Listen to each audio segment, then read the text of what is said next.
আমরা এই মুহূর্তে আছি ঢাকা রংপুর বগুড়া মহাসড়কে, যেটি মোটামুটি 6 লেনের কাজ হয়ে গেছে। আমরা যাচ্ছি, আরেকবার মনে করে দেই, 26শে মার্চ মহান স্বাধীনতা দিবস। আমাদের অবশ্য রাফলি গাড়ি চালাতে হবে, কারণ আমাদের গন্তব্য অনেক বেশি। আজকে 400 কিলোমিটার গাড়ি চালাতে হবে, এটা আমাদের টার্গেট আজকের। তবে দেখা যাক। আমরা অলরেডি বগুড়া শাহজাহানপুরে চলে আসছি। এদিকের ফুটেজ যতটুকু দেয়ার দিব, তবে ঢাকার পরে গিয়ে আপনাদের সাথে দেখা হবে। যেটা না দিলেই নয়, সেই ফুটেজটা দিব আর কি।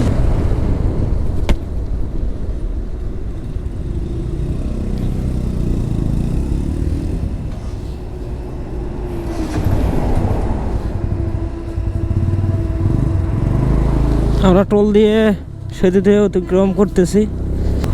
যমুনা সেতুতে টোল ফি 50 টাকা। আমরা উঠে গেলাম যমুনা সেতুতে। যমুনা সেতু অনেকবার দেখানো হয়েছে, আর বর্তমান যে রেল সেতুটা আছে, মানে যেটা যমুনা সেতুতেই ছিল, সেটা আপাতত বন্ধ আছে। বর্তমানে ওই সেতু, নতুন যে সেতু করা হয়েছে সেটা।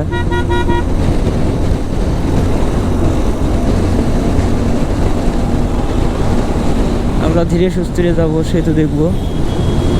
আমরা কন্দর ফ্লাইওভারে উঠলাম।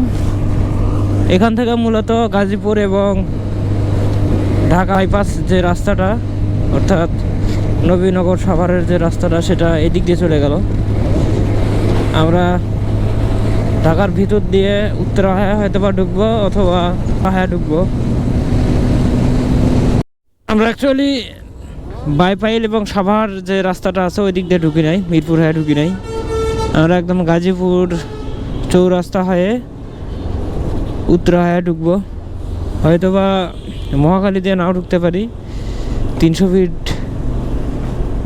দেখা যাক, 300 ফিট দিয়ে হয়তো বা ঢুকবো আমরা। আর এই যে বিআরটির যে লেন দেখছেন, বিআরটি যে লেন, এটা কাজ শুরু হয়েছে অন্তত 14 বছর আগে, তবুও এই কাজের কোনো সুফল এখনও পাওয়া যাচ্ছে না। ভবিষ্যতে এটা আসলে কি হবে, কাজ অনেক অংশে এগিয়ে আছে, তবে কাজের যে গতি সেটা একদম মন্থর গতিতে চলছে। আর আমরা যে সময় ট্যুরে বের হয়েছি, এমন একটা সময় যে কোনো পর্যটক নাই, কক্সবাজার, চট্টগ্রাম, আপনার পার্বত্য অঞ্চলগুলোতে কোনো প্রকার ট্যুরিস্ট যাচ্ছে না, যার ফলে যাওয়ার সময় রাস্তায় একদম ফাঁকা পাবেন। এই চট্টগ্রাম, ঢাকা চট্টগ্রাম হাইওয়েটা। তবে ট্যুরিস্ট বাড়বে, 2-1 দিন পরে হয়তো বা ট্যুরিস্ট বাড়তে পারে, অথবা ঈদের পরে। যানজটের তেমন একটা চাপ নাই। আজকে হলো 26শে মার্চ, স্বাধীনতা দিবস। সেই দিনে আমরা রওনা দিয়েছি। হ্যাঁ, এটাই হচ্ছে সেই, এটা চলে গেল কুমিল্লা শহর মেবি। এখানে ডিরেকশন দেখালো, ডেস্টিনেশন। আমরা কুমিল্লা হাইওয়ে ওভারপাস অতিক্রম করে যাচ্ছি ফেনীর দিকে। কতই আর বকবক করবো। এখন আসি আমার বাইকটি নিয়ে। আমার বাইকটি যথেষ্ট ছোট একটি বাইক, ছোট বলা যায় না, মিডিয়াম আর কি।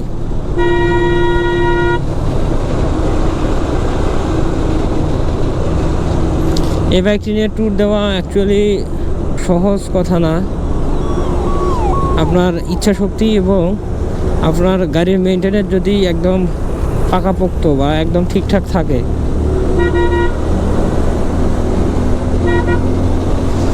তাহলে অবশ্যই আপনি অনেক বড় বড় ট্যুর দিতে পারবেন। যেরকম এই বাইকটি নিয়ে আমি অলরেডি পাহাড়েও গিয়েছি, আবার হয়তো বা যাচ্ছি আমি।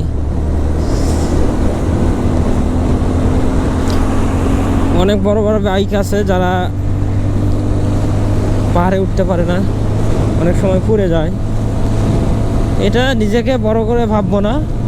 আপনার ড্রাইভিং যে স্কিল আছে, সেই স্কিল দিয়ে যদি আপনি বাইকটা রাইড করেন, তাহলে অবশ্যই ভালো ফিডব্যাক সেখান থেকে পাবেন।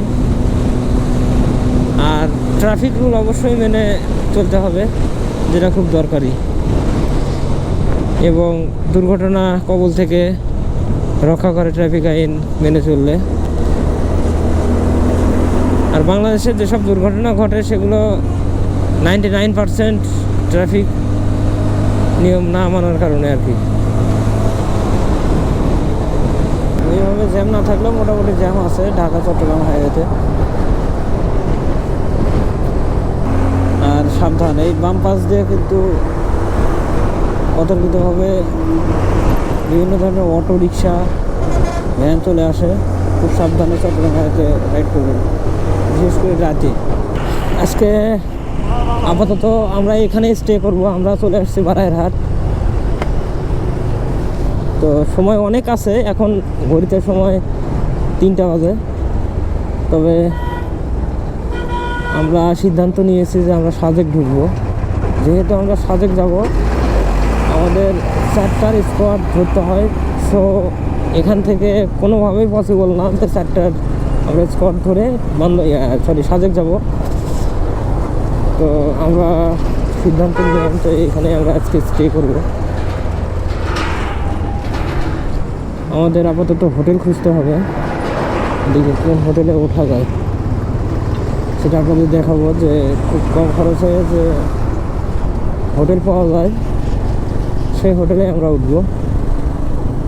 তো সাথেই থাকুন।